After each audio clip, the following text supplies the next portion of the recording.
Three, two, one. Assalamualaikum warahmatullahi wabarakatuh. Perkenalkan, saya Sulasi dengan NIM 121403213006 dari jurusan Ilmu Komunikasi Fakultas Dakwah dan Komunikasi UIN Riau. Saya merupakan salah satu mahasiswa semester 4 kelas D Broadcasting B. Di sini saya ingin menjelaskan mengenai pemanfaatan inovasi TIK dalam dunia periklanan untuk memajukan perekonomian di Indonesia dengan dosen pengampu yaitu Bapak Hayatullah Kurniadi SIKOM MA. Pertama-tama yang paling utama adalah kita panjatkan puji serta syukur atas kehadirat Allah Subhanahu wa Ta'ala yang mana telah memberikan saya kesehatan sehingga saya bisa membuat video pada hari ini. Kemudian salawat dan salam tidak pula kita hadiahkan kepada Nabi besar kita, yakni Nabi besar Muhammad SAW dengan melafazkan Allahumma sholli ala sayyidina Muhammad wa ala ali sayyidina Muhammad. Baiklah, langsung saja di sini saya akan menjelaskan yang pertama yaitu mengenai sejarah perkembangan periklanan Indonesia. Jadi periklanan Indonesia ini pertama kali pada masa era kolonial Belanda atau abad ke-20. Pada masa ini tuh iklan di Indonesia ini masih terbatas dan juga dikendalikan oleh pemerintahan kolonial Belanda. Jadi perusahaan-perusahaan Belanda ini menjadi pengiklan yang pertama dan utama pada masa itu. Kemudian pada masa kemerdekaan tahun 1945 sampai dengan 1965 atau pasca kemerdekaan Indonesia, iklan ini mulai berkembang dengan pesat. Banyak perusahaan nasional yang mulai bermunculan dan iklan menjadi sarana penting untuk memasarkan produk mereka. Pada saat ini tuh media cetak seperti koran dan majalah menjadi media utama untuk iklan.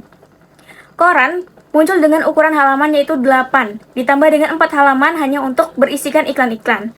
Nah, istilah periklanan ini muncul pertama kali di Indonesia oleh seorang pers bernama Subarjo Cokrosisworo atau dengan istilah billboard. Kedua istilah tersebut tentunya diambil dari bahasa aslinya yaitu istilah advertising dalam bahasa Belanda dan istilah poster dalam bahasa Prancis. Dengan adanya modernisasi teknologi percetakan, bentuk iklan visual mulai berkembang.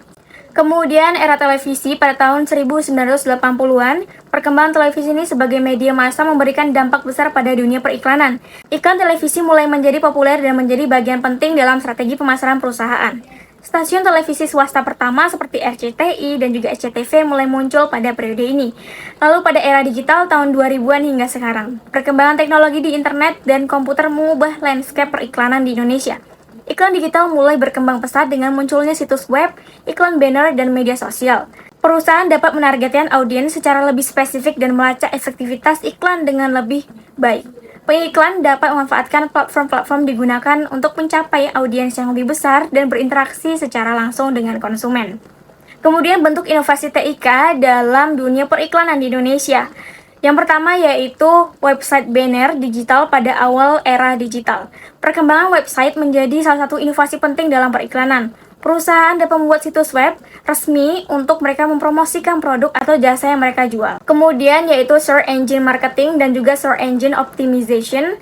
Dengan semakin populernya mesin pencarian seperti Google, perusahaan dapat memanfaatkannya untuk meningkatkan visibilitas online mereka. Melibatkan iklan berbayar yang muncul dari hasil pencarian dan search engine optimization berfokus pada optimasi konten untuk mendapatkan peringkat yang lebih tinggi dari hasil organik mesin pencarian.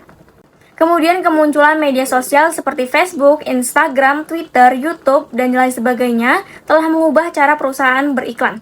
Mereka lebih memanfaatkan platform ini untuk mencapai audiens yang lebih luas dan berinteraksi secara langsung dengan konsumen.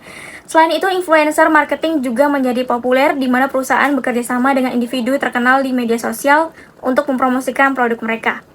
Kemudian mobile advertising. Dengan peningkatnya penggunaan ponsel cerdas atau smartphone, mobile advertising menjadi bentuk inovasi TIK yang paling penting.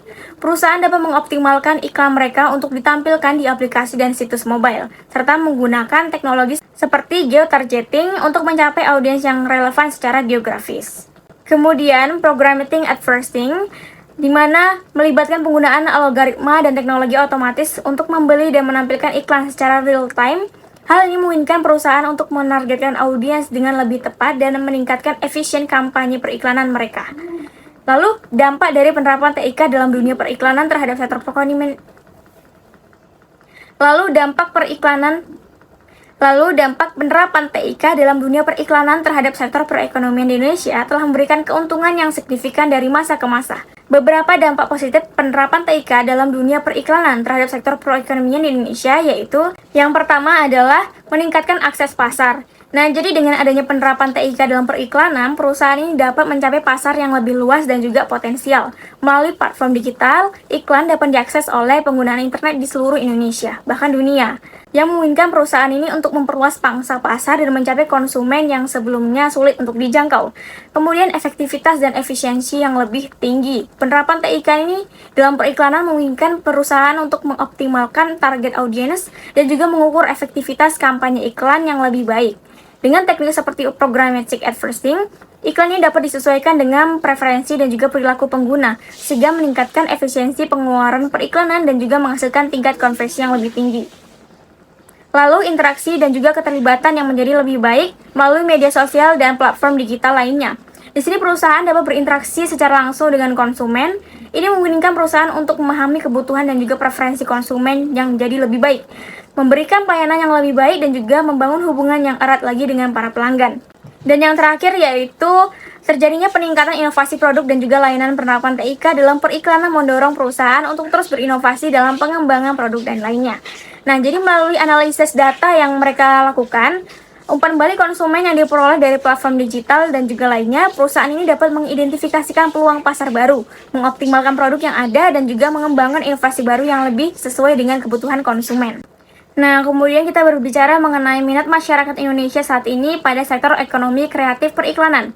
Pasti penasaran kan? Nah, langsung aja kita simak. Jadi, minat masyarakat Indonesia terhadap pekerjaan di bidang periklanan dalam sektor ekonomi kreatif saat inilah cukuplah tinggi. Terdapat beberapa faktor yang mendorong hal itu. Yang pertama adalah potensi pertumbuhan ekonomi kreatif sektor ekonomi, termasuk periklanan, dianggap memiliki potensi pertumbuhan yang tinggi di Indonesia. Masyarakat ini melihat peluang karir dan juga pengembangan bisnis yang menjanjikan di bidang ini. Dan tentunya gaji yang ditawarkan cukuplah besar. Dengan iklan yang hanya tidak sampai 1 menit aja bisa dibayar dengan harga yang cukup tinggi tergantung ide, kreativitas, dan juga kesepakatan bersama. Kemudian yang kedua, pengaruh media sosial dan juga internet telah mengubah landscape periklanan. Ini mendorong minat masyarakat untuk terlibat dalam pekerjaan di bidang ini. Banyak orang yang terinspirasi untuk memungkinkan kreativitas dan juga peluang bisnis yang ditawarkan oleh media sosial dan juga internet. Jadi, dengan hanya membuat iklan atau bekerja di rumah saja, dia atau kita bisa mendapatkan gaji. Jadi, hal ini menjadi daya tarik tersendiri oleh masyarakat Indonesia sekarang. Kemudian yaitu munculnya kesadaran akan pentingnya pemasaran dan promosi. Masyarakat ini menyadari bahwa pemasaran atau promosi itu penting loh untuk menjual produk. Hal ini mendorong minat masyarakat atau khalayak luas untuk terlibat dalam periklanan sebagai cara untuk membantu perusahaan mengembangkan atau membangun merek atau citra untuk mencapai target pasar mereka. Kemudian perkembangan teknologi dan inovasi, kemajuan teknologi dan informasi dalam periklanan ini seperti programmatic advertising atau augmented reality dan juga big data analysis menarik minat masyarakat untuk terlibat dalam pekerjaan di bidang ini. Masyarakat melihat adanya peluang untuk berkreasi dan juga berteknologi secara canggih dan menjadi bagian dari industri yang terus akan berkembang dari masa ke masa.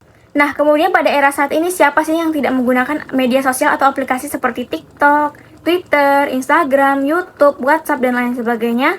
Pastinya banyak banget kan yang menggunakan media sosial. Nah, siapa yang tidak terkena dampak dari iklan-iklan yang mereka tayangkan, baik itu dari perusahaan maupun para influencer. Jadi saya juga merupakan salah satu orang yang suka keracunan atau minat belinya itu timbul akibat dari menonton periklanan. Salah satunya dari aplikasi TikTok dan juga YouTube. Waktu itu ada FYP dari Maybelline Indonesia yang menayangkan kalau produk lip matte mereka itu bagus. Jadi aku beli. Nah, banyak sekali influencer yang menyatakan bahwa produk lip matte dari Maybelline itu bagus dan juga awet, tidak transfer proof, dan juga ketahanannya sampai 12 jam lebih gitu kan. Nah, jadi aku beli di e-commerce Shopee. Aku beli 2 warna. Ini aku pakai dan bagus banget. Pokoknya bagus banget dan juga awet. Kalau misalnya kita makan, tentu lipstiknya juga bakal hilang. Karena memang produknya itu sebagus itu. Dan juga terima kasih kepada Maybelline Indonesia telah lewat iklannya di FYP saya dan saya membeli. Nah, pasti penasaran juga kan gimana cara untuk membuat iklan yang baik dan juga kreatif.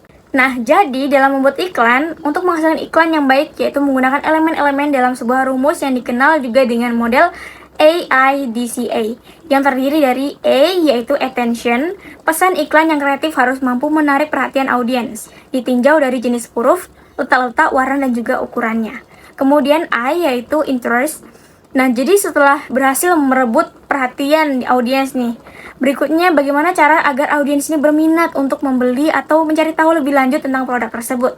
Kemudian D, yaitu desire, informasi yang disampaikan pada iklan harus dapat menggerakkan keinginan audiens untuk memiliki atau memakai produk yang diiklankan tersebut. Kemudian C, yaitu confession, sasaran berikutnya pesan iklan harus berhasil menciptakan keyakinan audiens atas merek atau produk yang ingin dibelinya. Kemudian A, yaitu action, iklan berhasil mendorong audiens untuk melakukan tindakan pembelian pada produk atau jasa yang diiklankan. Nah, kemudian dalam kreativitas, umumnya itu digunakan di berbagai bidang seni seperti musik, film, dan termasuk juga dalam periklanan. Dalam kreativitas, ada dua hal yang dilihat. Yang pertama yaitu pemikiran dan juga rasional.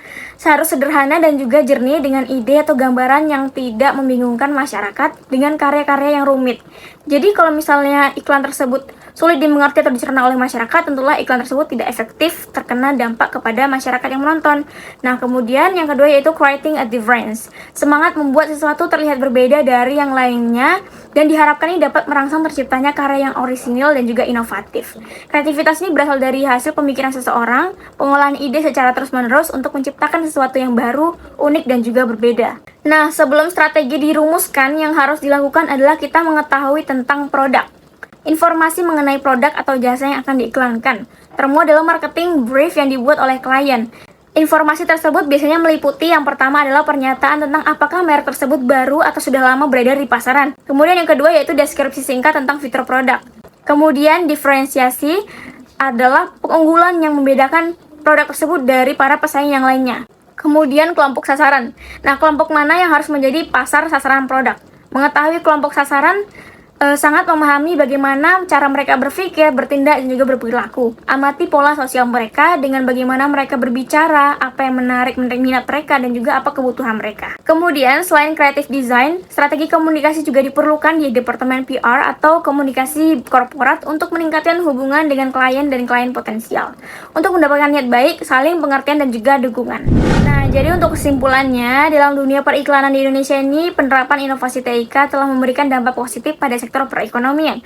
Perkembangan teknologi seperti website, banner digital, SEM, SEO, media sosial, mobile advertising, dan programmatic advertising telah membawa perubahan yang signifikan dalam cara perusahaan memberikan dan juga berinteraksi dengan konsumen.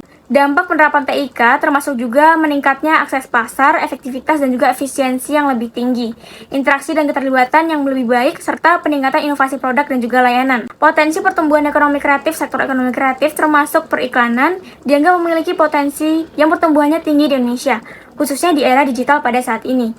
Masyarakat melihat peluang karir dan juga pengembangan bisnis yang menjanjikan di bidang ini.